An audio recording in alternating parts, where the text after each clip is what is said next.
에베소서는 사도 바울이 로마 감옥에 갇혀 있으면서 보낸 옥중서신 가운데 하나입니다.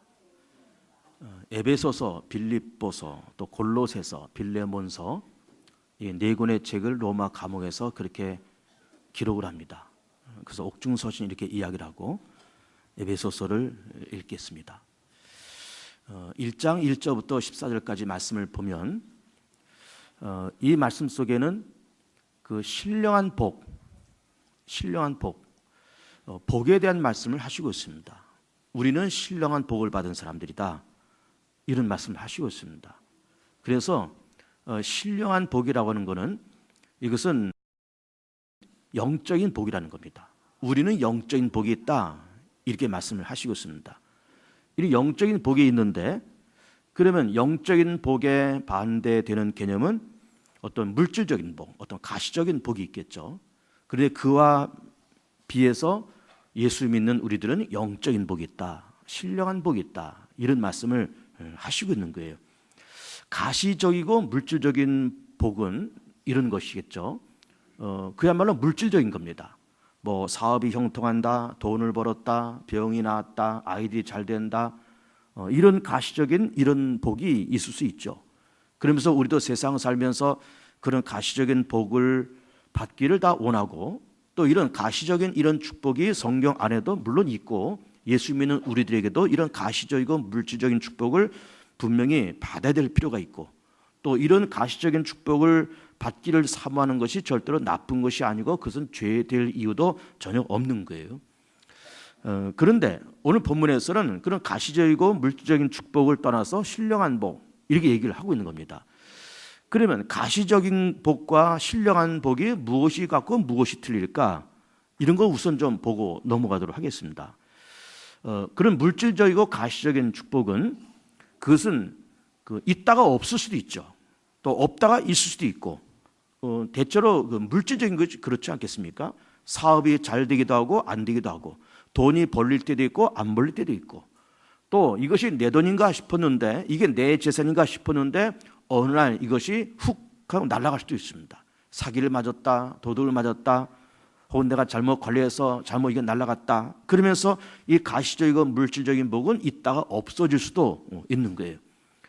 그리고 또 항상 그것은 변질이 됩니다. 항상 변질됩니다. 예를 들면 내가 누구를 신뢰하고 그렇게 했는데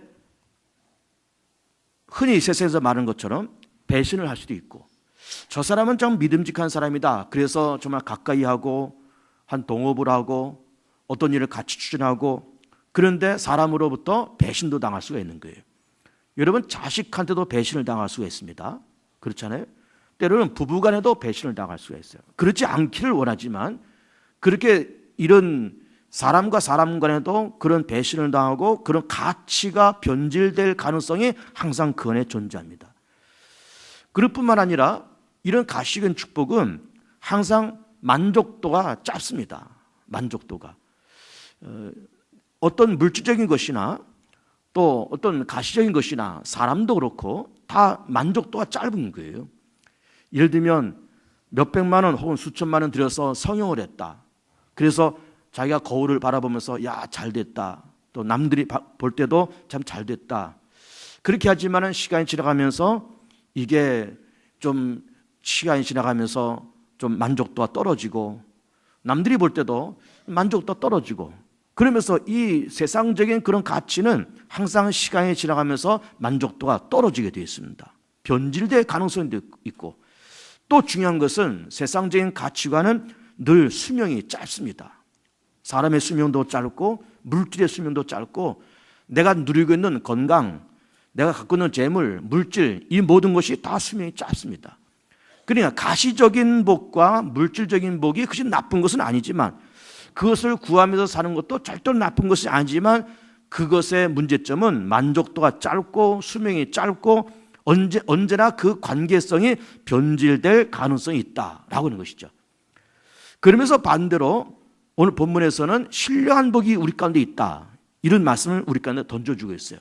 그래서 이 신령한 축복이 이런 것이 있다 저런 것이 있다 이게 쭉 말씀하고 있지만은, 이 말씀을 한마디로 요약하면은 신령한 축복의 가장 큰 축복은 하나님의 나라를 발견했고 또 하나님의 나라의 영원성, 하나님 나라의 가치성, 하나님 나라의 특수성, 하나님 나라를 발견한 것에 대한 어떤 그런 감사, 어떤 기쁨, 그런 것을 신령한 축복이다 이렇게 말씀을 하시고 있는 거예요. 우리는 세상 살면서 대체로 한 7, 80년의 그런 인생을 살지 않습니까?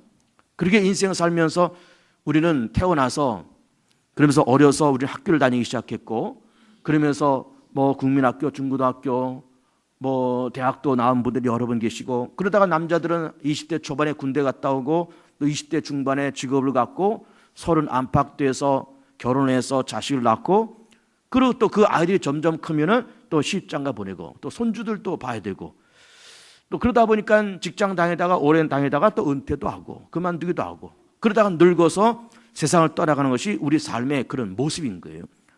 어떻게 보면은 뭐 동서고금을 막론하고 사람이 살아가는 모습은 다 그렇게 비슷한 겁니다. 그렇게 살다가 세상을 떠나가는 거예요. 그러면서 우리는 이 세상을 살면서 우리의 시야는 언제나 7, 80년이라는 그 시간 속에 묶여 있다는 것이 언제나 문제점이에요. 그 시간 속에 묶여 있습니다. 그러면서 좀 전에 말씀드린 것처럼 그런 가시적이고 그런 물질적인 그런 축복을 구하는 것이 나쁜 것이 아니고 우리가 7, 80년 세상 살면서 자식들 낳고 그 아이들이 잘 되길 바라고 사업을 해서 그 사업이 잘 되길 바라고 늙을 때까지 건강하게 그렇게 사는 것을 소원하는 것이 다 이것이 나쁜 것은 아닌데 우리의 생각과 관심은 언제나 거기에만 머물러 있다고 하는 것에 문제점이 있어요. 거기에만 머물러 있습니다. 거기에만. 그래서 마치 음물한 개구처럼 우리의 생각과 관심은 언제나 7, 80년 세상 살고 자식 낳고 먹고 살고 노후를 우리가 편안하게 살고 거기에만 우리의 시야와 관심이 거기에 머물러 있더라라고 하는 것이죠. 물론 그것도 나쁜 것은 아니에요. 그것이 죄가 될 이유도 없습니다.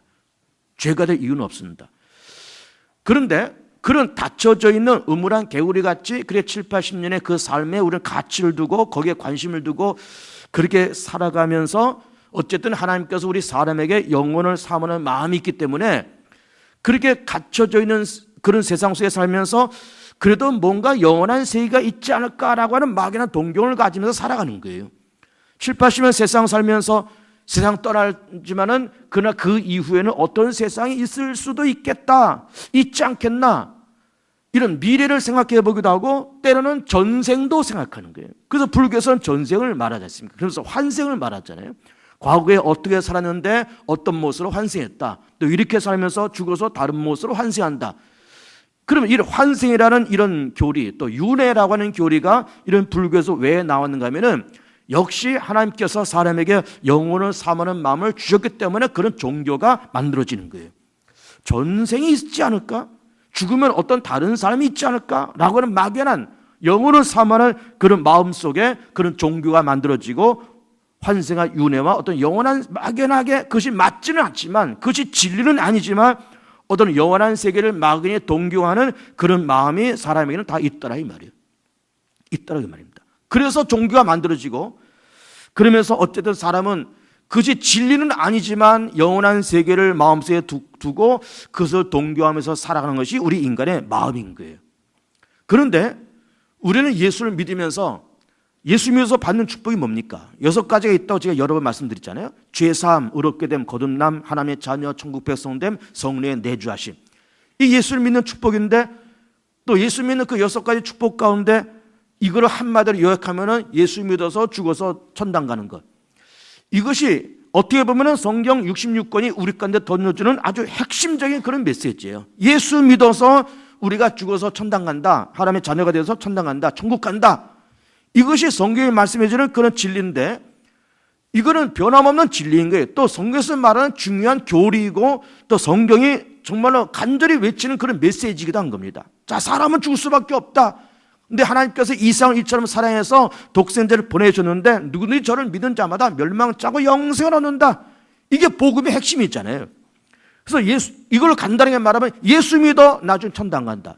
이것이 기독교의 핵심적인 그런 내용인데 그런데 좀 이 믿음의 내용을 우리가 좀 확대하고 또 이 믿음의 내용을 좀 풍성케 한다 그러면은 예수님 믿어서 우리가 새롭게 발견하고 새롭게 경험하는 세상이 뭔가 하면은 예수를 믿으면서 우리는 과거가 보이고 그리고 미래가 보이고 물론 현재도 보이고 예수 믿어서 과거와 현재와 미래가 보여지면서 그렇게 7, 80년 음문한 개구처럼 어떤 닫혀져 있는 그런 폐쇄된 공간에서 그렇게 맴돌면서 그렇게 살아갔지만 예수 믿으면서 과거가 보이고 현재가 보이고 미래가 보이는 열려진 세계관과 열려진 우리의 그런 비전을 가지면서 살 수 있다고 하는 것이 예수 믿는 사람들이 받는 또 다른 축복인 거예요.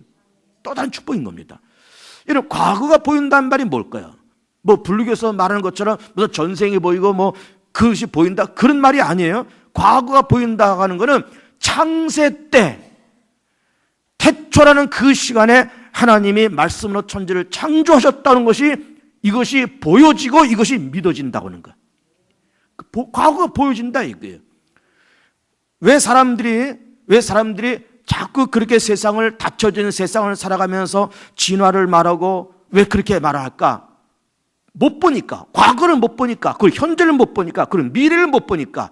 그러니까는 다른 이야기를 하는 거예요. 우리가 예수를 믿고 성령이 우리 가운데 계시니까 이제 하나님이 태초라는 시간에 말씀으로 세상을 창조하셨다라고 하는 것이 보여지고, 그리고 미래도 보여지는 겁니다. 미래가 뭐가 보여질까요? 죽음 이후에, 죽음으로 끝이 아니고 뭐 죽어서 환생하고 윤회하고 그런 세상이 아니라 죽어서 부활의 세계, 하나님의 심판대 앞의 세계, 그리고 하나님의 심판대 앞을 지나서 천국이 있고 지옥이 있다고 하는 것. 그러면서 우리는 예수 믿어서 우리는 죄사함 받고 의롭게 되고 거듭나고 하나님의 자녀가 되고 천국 백성되고 성령께서 내주하시면서 죽지만 부활될 것이고 부활해서 하나님의 심판대 앞에 서지만은 저주와 멸망의 심판이 아닌 생명의 심판을 그렇게 받으면서 예수를 통해서 심판대를 통해서 천국에 들어가서 하나님과 더불어서 영생을 누리며 산다. 그러면서 미래가 보이는 것, 이것이 예수 믿어 받는 또 다른 축복인 겁니다.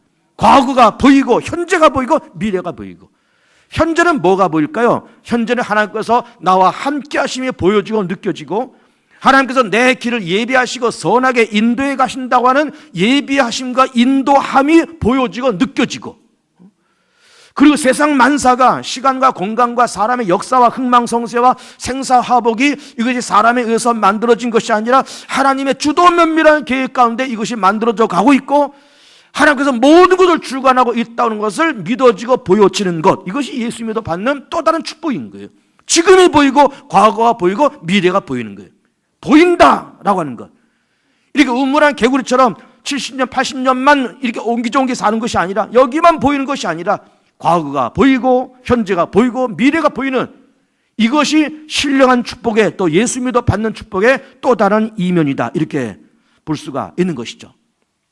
그러면서 말씀드린 것처럼 이 세상에는 가시적이고 물질적인 복이 있다. 그것을 구하는 것은 절대 나쁜 것은 아니다. 그러나 그런 가시적인 것과 이렇게 신령한 축복의 다른 점이 뭔가 하면은, 그런 가시적이고 물질적인 축복은 그 가치가 변질되고 만족도가 변질되고 수명이 짧다. 수명이 짧다. 이것이 물질적인 축복의 그런 특징이나 그럴 때 우리는 예수 믿어서 신령한 복이 있다, 이런 말씀을 하시고 있는 거예요. 영적인 복이 있다, 이런 말씀을 하시고 있는 거예요. 자, 에베소 교회를 소개를 하겠습니다. 에베소란 지역은 지금의 터키에 지금도 있는 도시입니다. 터키의 서남부 쪽에는 그런 도시고, 그 소아시아를 성지 순례할 때 꼭 한번 거치는 그런 장소죠. 지금도 에베소라는 동네가 있습니다. 에베소 교회 터전도 지금 이렇게 성지 순례한 유적지로 그게 남아 있습니다. 사도 바울이 개척한 교회입니다. 그러고 나서 나와서 이후에 자기의 제자인 디모데를 그곳에 파송해서 목회를 하게 하죠. 그러면서 이 디모데는 한때는 고린도 교회에서 혹은 에베소 교회에서 혹은 데살로니가 교회에서 이 바울의 양아들이면서 제자인 디모데가 그렇게 목회를 합니다. 어쨌든 소아시아, 그 터키에는 그런 교회이기 때문에 이방 지역이 있잖아요. 이방 지역에 모여있는 그 교회, 이방인들이 많이, 터키 사람들, 소아시아 사람들이 많이 모여있는 그런 교회인데, 거기에서 예루살렘에서 핍박을 못 이겨서 이렇게 예루살렘을 뛰쳐나오는 사람들이 에베소에 정착해서 그 에베소의 교회에 다니는 그런 유대인들도 있었던 거예요. 이른바 디아스포라, 재외 유대인들. 그냥 디아스포라와 그리고 터키 사람들이 함께 모여서 에베소 교회가 만들어졌는데 그 에베소 교회를 향해서 사도 바울이 지금 로마 감옥에 갇혀 있지만 그 교회를 향해서 쓴 편지가 에베소 교회입니다. 에베소 교회. 그러면서 이 에베소 교회 교인들에게 우리는 예수 믿어서 죄사함 받고 의롭게 되고 거듭나고 하나님 자녀 천국 백성은 성령에 내주하시고 그러면서 우리는 6, 7, 80년 그렇게 살면서 가시적인 축복과 비가시적인 축복이 우리 가운데 있는데 우리는 그런 가시적이고 물질적인 축복을 뛰어넘어서 우리에게는 신령한 복이 있다 이렇게 말씀을 하고 있는 거예요. 우리는 신령한 복이 있다.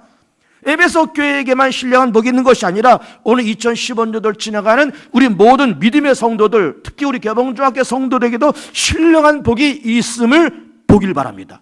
우리는 신령한 복이 있는 거예요. 신령한 복이. 또 물질적이고 가시인 그런 축복도 받길 축복합니다. 성경에는 그런 물질적인 축복도 많이 말씀하고 있어요. 요한삼서에서 말씀하신 것처럼 사랑하는 자는 내 영혼이 잘됨같이 범사가 잘되고 강건하게 되기를 간구하노라. 그렇지 않아요. 예수 믿어서 영혼이 잘되니까 범사가 잘되고 강건하고 마음도 육체도 건강하고 자녀들 다 건강하고 사업장 건강하고 그런 가시적인 물질적인 축복을 성경에서 말씀하고 있습니다.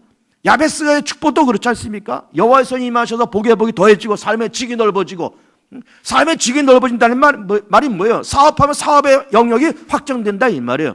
그리고 하나님의 손이 함께 하심에 환난에서마다 근심이 없는 환난에서 벗어나다 근심이 없는 것 이것이 가시적이고 물질적인 축복이 있잖아요.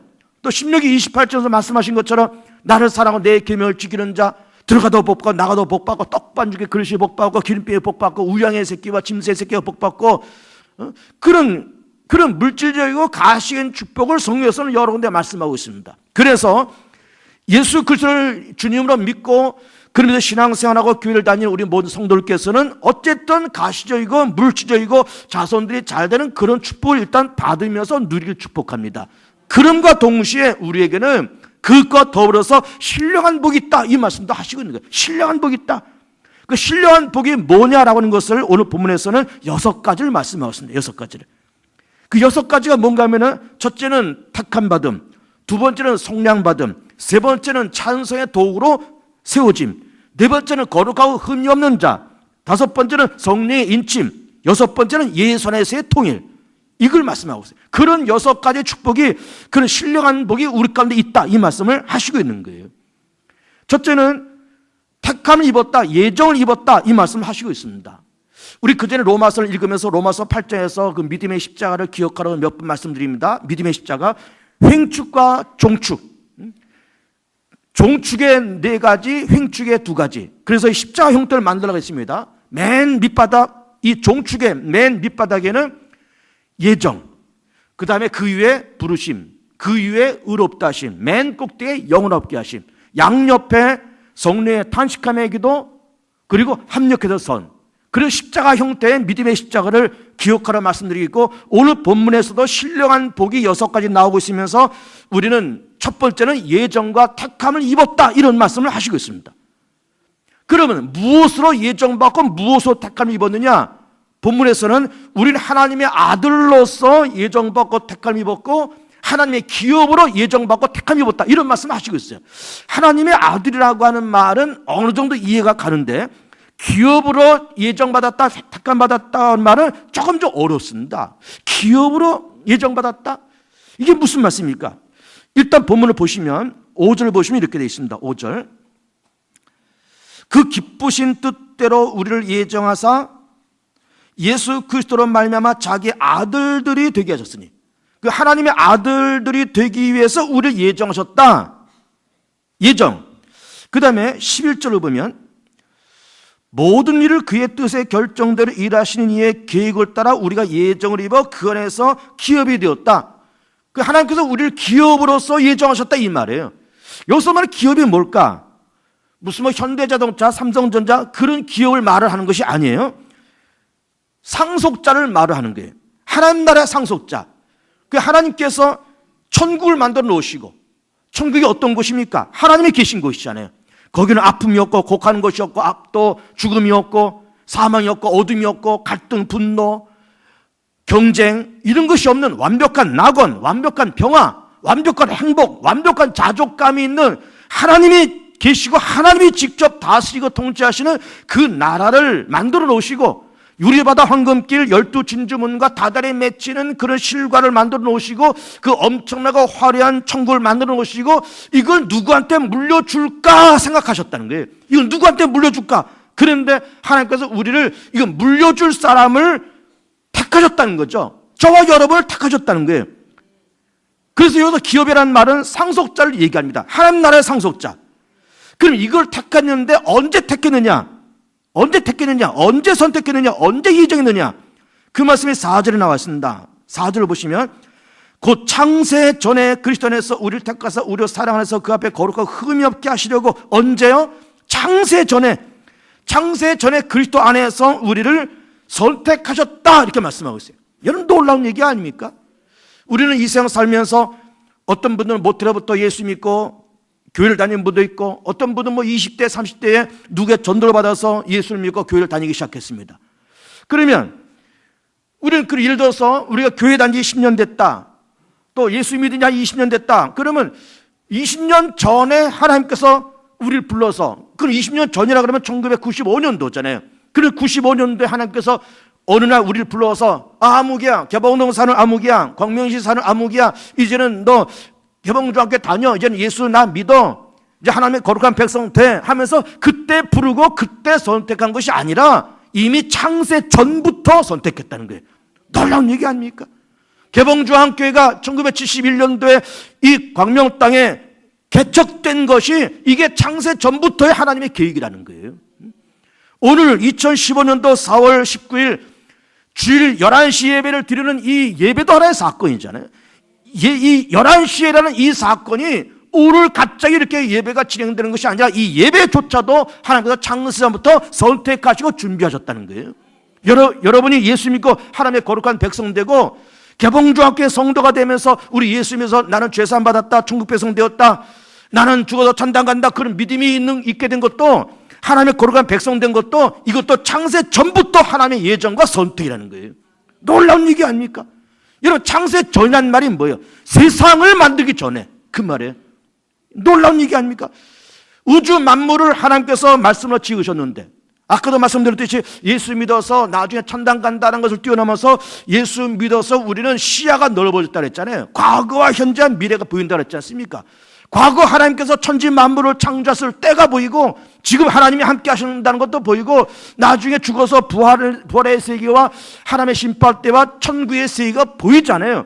그러면서 예수 믿어서 우리가 과거에 눈을 뜨면서 하나님께서 말씀을 세상을 창조하시고 엿새 동안 만드셨는데, 그렇게 만드시기 전부터 나라는 이름을 아시고, 내가 너를 선택하고 내 아들로 내 딸로 이 하나님의 나라를 내가 만들었는데 내가 너를 상속자로 이미 그때부터 선택하셨다는 거예요. 놀라운 얘기 아닙니까? 그때부터. 대단한 얘기인 거예요. 그 두 번째 신령한 복은 속량입니다. 속량. 7절을 보시면 속량이라는 말이 나와요. 우리는 그리스도 안에서 그의 은혜의 풍성함을 따라 그의 피로 말미암아 속량 곧 죄의 사함을 받았느니라. 여러분, 속량이라는 말은 흔히 쓰는 말이 아닙니다. 과거에는 흔히 쓰였지만 지금은 흔히 쓰는 말이 아니에요. 사실은 좀 전문적인 용어입니다. 그리고 이것은 노예 시장에서 쓰는 그런 말입니다. 과거의 조선시대 혹은 그 이전의 고려시대, 또 우리나라뿐만 아니라 다른 나라에서 노예와 종들이 있었잖아요. 이 사람들이 돈으로 거래됐었습니다. 그래서 노예 시장이 있었습니다. 그러면 어떤 사람은 300만 원짜리, 어떤 사람은 한 힘이 좋아서 한 2천만 원짜리, 이런 노예 시장이 있는데, 이 사람은 이래서 1,000만 원에 팔린다면 1,000만 원에 팔려서 그 집에 가서 또 노예 생활을 해야 되고 종사를 해야 돼요. 2천만 원짜리면 2천만 원에 팔려서 그 집에 들어가서 죽을 때까지 종사의 노예 생활을 해야 됩니다. 아버지가 노예면 자식도 노예고 다 그런 노예 생활을 해야 되는 겁니다. 그런데 그 노예 시장에 들어가서 어떤 A라는 사람을 선택해서 이 사람의 몸값이 1,000만 원이다. 그러면 그 1,000만 원을 그 노예 주인한테 지불하고, 그리고 이 사람을 양민으로 만드는 거예요. 속량, 속죄할 속, 어질양. 이 사람을 돈을 주고 사서 그냥 양민으로 만드는 거, 이것이 속량이에요. 속량. 우리가 과거 죄와 사망 권세에 빠져 있고 사단의 권세에 눌려 있고, 그리고 우리는 하나님을 모르고 나를 모르고 내 미래를 모르는 무지와 이런 3대 악재 속에 빠졌을 때 하나님께서 우리를 불쌍히 계시고 또한 사랑하셔서 독생자를 보내시고 예수께서 우리를 위해서 십자가에서 피 흘려 죽으시잖아요. 예수님의 십자가의 핏값을 지불하고 우리를 건져서 양민 만들었다. 이게 속량, 양민 만들었다. 양민 만들었다. 그러니까 우리 양민이라고 이렇게 해석하지만 사실 그렇게 건져서 사서 하나님의 자녀 만들었다. 하나님의 천국 백성 만들었다. 그 말에 속량하셨다. 속량하셨다. 근데 7절 한번 다시 보시면 우린 그리스도 안에서 그의 은혜의 풍성함을 따라 그의 피로 말미암아 속량 곧 죄사함을 받았느니라. 우리가 3대 무지와 악죄 가운데 빠졌는데 하나님의 아들 예수께서 이 땅에 오셔서 그 피를 쏟고 핏값을 지불하고 우리를 속량하셨다. 건져서 양민 만들어졌다. 그 말이에요. 건져서 양민 만들었다. 건져서 하나님 백성 만드셨다. 그 말이에요. 그 말이에요. 그러면서 세 번째는 신령한 복이 뭔가 하면은 찬송입니다. 찬송의 말이 여러 번 나오는데 6절을 보시면 이는 그가 사랑하시는 자 안에서 우리에게 거두신 바 그의 은혜의 영광을 찬송하게 하려는 것이라. 그러면 우리에게 주신 신령한 복이 뭐냐? 하나님을 찬송하는 자로서 우리를 부르셨다는 거예요. 12절에도 이는 우리가 그리스도 안에서 전부터 바라던 그의 영광의 찬송이 되게 하려 하십니다. 14절에도 이는 우리의 기업의 보증이 되사 그의 얻으신 것을 성령하시고 그의 영광을 찬송하게 하려 하십니다. 그럼 신령한 축복이 뭔가 하면은 하나님께서 우리와 같이 무지하고 어리석고 못난 우리를 선택해서 예수의 핏값을 지불하고 속량하시고 양민 만드시고 양민, 그리고 양민 만드신 것도 감사한데 하나님을 찬송하는 자로서 우리를 부르셨다는 거예요. 하나님을 찬송하는 자로서. 여러분 찬송, 찬송, 찬양, 찬양 이런 말을 많이 하는데 찬송이라는 말이 뭘까요? 찬송. 이것을 국어사전으로 펴보면 사전적인 의미는 이렇게 되어 있습니다. 찬송은 미덕을 기리고 칭찬하는 것, 그의 공로와 업적을 기리고 칭송하는 것, 그의 아름다움과 그의 장점을 기리고 칭송하는 것, 이게 찬송이에요. 하나님의 살아계심, 하나님의 전지전능하시고 그리고 무소부지하시고 사랑과 긍휼과 자비가 한이 없이고 인내하시고 또 용서하시되 70번씩 7번씩 용서하시고 끝없이 사랑과 긍휼과 자비를 베푸시면서 그 능력과 권세로 세상을 다스리시는 하나님의 살아계심과 하나님의 전지전능함을, 그리고 나 같은 것, 우리 같은 것도 창세 전부터 선택하셨다고 하시니 선택해 주신 것이 감사하고 말씀으로 세상을 창조하신 것을 감사하면서 그의 능력과 그의 존재와 그의 성품을 기리고 칭송하고 찬송하는 자로서 우리를 세우셨다는 거예요. 찬송하는 자로서 우리를 세우셨다. 놀라운 얘기 아닙니까? 놀라운 얘기 아니에요? 여러분 우리 보세요. 우리도 저 사람이 뭘 저렇게 좋아서 쫓아다닐까라고 하는 걸 보면 그 사람의 인격과 수준을 알 수 있는 거예요. 그 사람의 인격과 수준을 알 수 있는 거예요. 뭐가 좋아서 저렇게 눈이 벌게서 저렇게 돌아다닐까라고 하는 걸 보면 그 사람의 가치를 알 수가 있는 겁니다. 그런데 우리는 구원받은 자가 되어서 하나님의 존재와 하나님의 능력과 권세와 하나님의 그 거룩한 성품, 우리같이 못난 자를 위해서 독생자 예수를 보내시고 예수님의 십자가의 공로를 통해서 구원해 주신 하나님의 은혜가 감사해서 그 앞에 모여서 하나님을 감사해하고 하나님을 기뻐하고 하나님의 그 공로를, 그 미덕을 기리고 찬송하고 그 미덕을 칭찬하는 자로서 우리를 선택하시고 그 살아계신 하나님의 미덕을 칭찬하고 그렇게 기리는 자로서 그렇게 가치 있고 품이 있고 그런 수준 높은 사람으로서 우리를 그렇게 부르셨다는 거예요. 부르셨다는 거예요. 어버이 수령님을 찬송하는 그런 자가 아니라 연예인 쫓아다니면서 그냥 오빠 하는 그 오빠 부대, 그런 자가 아니라 노름판 쫓아다니고 도박판 쫓아다니면서 그냥 그거 위해서 일평생을 허비하는 그런 사람이 아니라 살아계신 하나님, 전지전능한 그 하나님, 만유를 말씀으로 창조하신 그 하나님, 나를 위해서 십자가에서 피 흘려 돌아가셔서 그 생명을 대가로 지불하고 나를 속량하신 예수, 지금도 살아계신 하나님의 영이신 성령님, 그리스도의 영이신 성령님을 그 미덕을 기리고 찬송하는, 그 미덕을 칭찬하는 그런 수준 높은 사람으로 우리를 부르셨다는 거예요. 놀라운 얘기 아닙니까? 놀라운 얘기 아니에요? 그런 자로서 우리를 부르시고 선택하셨다는 그런 신령한 복이 우리 가운데 있다는 겁니다. 잘 생각하세요. 아까 물질적인 것, 가시적인 축복은 만족도가 짧다고 그랬고 수명이 짧다고 그랬습니다. 또 그 가치가 항상 바뀔 가능성이 있다고 그랬어요. 배신할 가능성이 있다고 그랬습니다. 만족도가 짧아서 소멸될 수도 있고 수명이 짧다 그랬습니다. 그러나 이 신령한 축복은 만족이 짧은 것이 아니라 만족이 영원하고 그 가치가 변질되지 아니하고 수명이 짧은 것이 아니라 수명이 영원한 거예요. 내가 택함 받았다는 사실 영원한 거예요. 예수를 말하면서 성령 받았다는 사실 영원한 거예요. 하나님의 찬송하는 자로서 부름 받았다고 하는 건 영원한 거예요. 이거 변질되지도 않습니다. 만족함이 짧지도 않습니다. 영원히 만족한 거예요. 영원히. 좋다 싶다 그렇게 되는 것도 아니고 영원히 감사하고 영원히 송축하고 영원히 만족스럽고 영원히 기쁘고 이것이 신령한 축복의 모습이다라고 말씀을 하시고 있습니다. 네 번째는 거룩하고 흠이 없는 자로서 부르셨다는 말씀을 하시고 있습니다. 4절 보시면 곧 창세 전에 그리스도 안에서 우리를 택하사 우리로 사랑 안에서 그 앞에서 거룩하고 흠이 없게 하시려고. 참 놀라운 얘기 아닙니까? 우리가 우리 자신을 바라봐도 참 못난 것이 많고 부족한 것이 많고 혈기가 많고 고집스럽고 성질도 없고 변덕스럽고 그런 우리들인데 성령이 우리 가운데 내주하신다 그랬잖아요. 예수님께서 받는 축복의 마지막에 성령의 내주잖아요. 성령이 우리 가운데 임하셔서 못나고 거칠기 짝이 없는 우리를 계속해서 다듬어 가십니다. 계속 다듬어 가세요. 거룩한 자로서 흠없는 자로서 그런 자로서 계속해서 다듬어 가세요. 성령이 우리 안에 계셔서 도와주시면서 계속 우리를 다듬어 가십니다. 성령이 교회 안에서 운행하시면서 교회를 다듬어 가시고 우리 개개인의 성품과 개개인의 영혼 속에 성령이 임하셔서 우리를 계속해서 다듬어 가세요. 여러분 이걸 발견하세요. 성령이 내 안에 계셔서 나를 다듬어 가시기에 그래도 내가 요만큼 존재한다는 것을 아셔야 됩니다. 성령이 다듬어 가지 않으면 개판되는 거예요. 모든 게.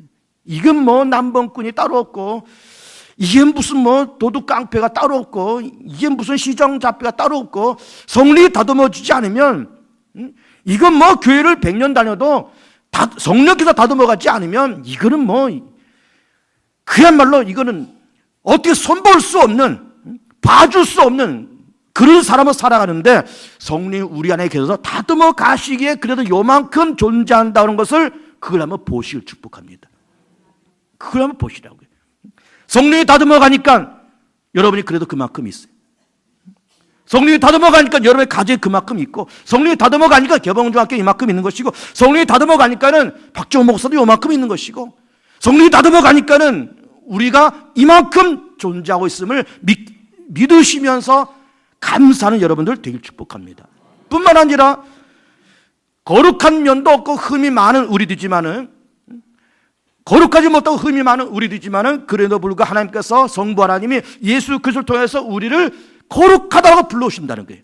흠이 없다고 불러오신다는 거예요. 죄가 없다고 불러오신다는 거예요. 의롭다고 불러오신다는 겁니다. 이것이 바로 이른바 이신칭의예요. 이신 믿음으로 말미암아 칭의 의롭게 된다. 거룩하지 않지만 거룩하다라 불러주고 흠이 많지만 흠 없다라 불러주시고 하나님의 자녀가 아니지만 될 자격이 없지만 하나님의 자녀로 불러주시고 의롭게 될 만한 아무런 여건이 없음에도 불구하고 우리를 믿음 하나 보시고 의롭다라고 불러주시는 것 이것이 신령한 복이라는 거예요. 신령한 복이라는 겁니다. 그다음에 다섯 번째는 성령의 인침입니다.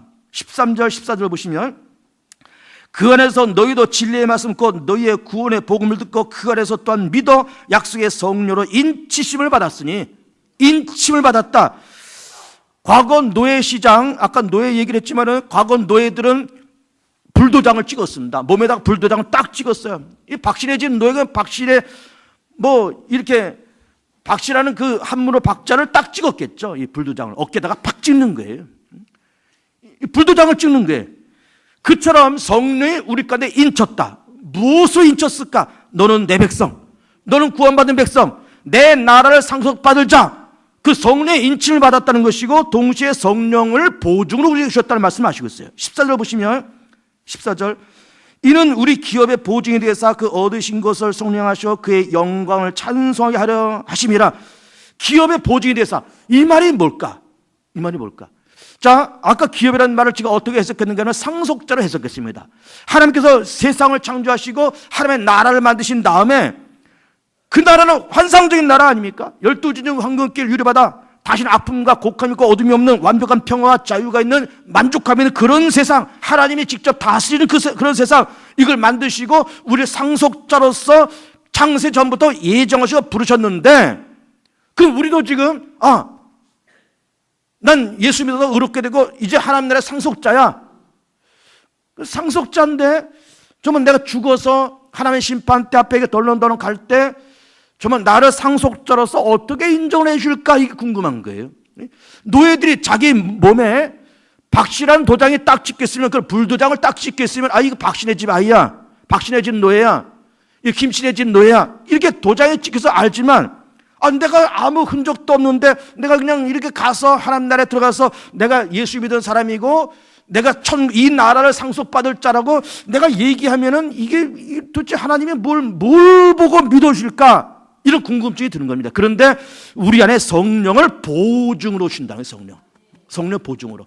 성령이 우리 안에 계시면서 인쳐주시고 보증으로 계시면서 우리가 하나님 나라에 들어갈 때, 하나님의 심판대에 설 때 내 안에 계신 성령이 성부 하나님에게 보증하신다는 거예요. 하나님, 이 아무개는 이 세상에 살면서 일평생 예수 믿고 믿음으로 살고 여기 와 있고, 하나님께서 이 사람을 창세부터 예정하시고 성령으로 인치셨고 이 나라를 상속받을 자입니다라고 나를 보증해 줄 분이 내 안에 계신 성령님이라는 거예요. 내 안에 계신 성령님. 그 말씀이 이렇게 기록되어 있는 겁니다. 그러면서 또 오늘 이 말씀 속에서 잘 이해가 안 되는 부분이 통일이란 말이에요. 통일. 10절 말씀 보시면 하늘에 있는 것이나 땅에 있는 것이 다 그리스도 안에서 통일되게 하려 하십니다. 이 통일되게 하려 하심이라는 말씀이 뭘까? 남북 통일을 말씀하시는 걸까?